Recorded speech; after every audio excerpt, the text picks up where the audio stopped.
বাপজান, আশা করি কুশলেই আছেন। পরসমাচার এই যে সেদিন আপনি যে কাণ্ডটা করিলেন, তার জন্য এই পত্রটি না লিখিয়া পারিতেছি না। দেখিতেছি যতই বয়স বাড়িতেছে ততই আপনার কাণ্ড একেবারেই লোপ পাইতেছে। আপনি কি করিয়া সেদিন আমার ড্রয়িং রুমে অর্থাৎ বৈঠকখানায় বেমকা ঢুকিয়া পড়িলেন বুঝিলাম না। সারা গায়ে ঘামের গন্ধ, ময়লা তেল চিপচিপে পাঞ্জাবি, বগলে ছেঁড়া ছাতা, মাথায় চিতি পড়া কিস্তি টুপি, যেন আকবর বাদশার উর্নিশ আর কি। হাতে মাটির হাড়ি, সর্বোপরি দুই পায়ের চামড়ার কুচকুচে কালো রং। বোধহয় লজ্জায় ঢাকিয়া ফেলিবার আশায় রাস্তার সবটুকু ধুলি মাখাইয়া পা দুটিকে মনে হইতেছিল চুনকাম করাইয়াছেন। কি লজ্জা!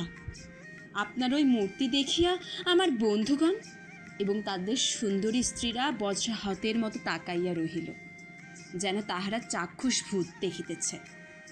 আর আমার অবস্থাটা একবার ভাবিয়া দেখুন, মান সম্মান মর্যাদা সব জাহান নামে গেল। তাও না হয় আপনি যদি দয়া করিয়া একটু চুপ থাকিতেন, তবু একটা কথা ছিল। তা না, আপনার আবার আহ্লাদে মুখ দিয়া কথার ফোয়ারা ছুটিতে লাগিল। বাবা কেমন আছো? বৌমা কোথায়? বলিহারে ভাগ্যিস সে মুহূর্তে ও সেখানে ছিল না। থাকিলে সে বেচারি হার্ট অ্যাটাক হইয়া যাইত। সে তো আবার হঠাৎ কোনো খারাপ দৃশ্য মোটেই সহ্য করিতে পারে না। বড় কোমল হৃদয়ের মানুষ কিনা। বাপজান, তোমাকে সাবধান করিয়া দিতেছি, আর যাই করো এইভাবে আমাকে ডুবাইও না। টাকা পয়সা লাগিলে চিঠি দিও, পারিলে পাঠাইব। আর অত টাকা পয়সাও যে কেন লাগে তোমাদের তাও বুঝি না।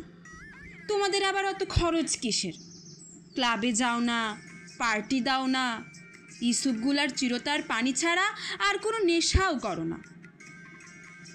এইটুকু পড়িয়া দরিদ্র স্কুল মাস্টারের পিতা আনমনে বলিয়া উঠিলেন, না না, ভুল বললি রে বাবা।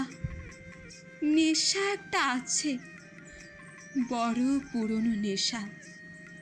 কিছুতেই ছাড়িতে পারি না সেই নেশা। তোর জন্মের পর সারাক্ষণ তোকে দেখার নেশা। কিছুতেই ছাড়িতে পারি না বাপ, কিছুতেই ছাড়িতে পারি না।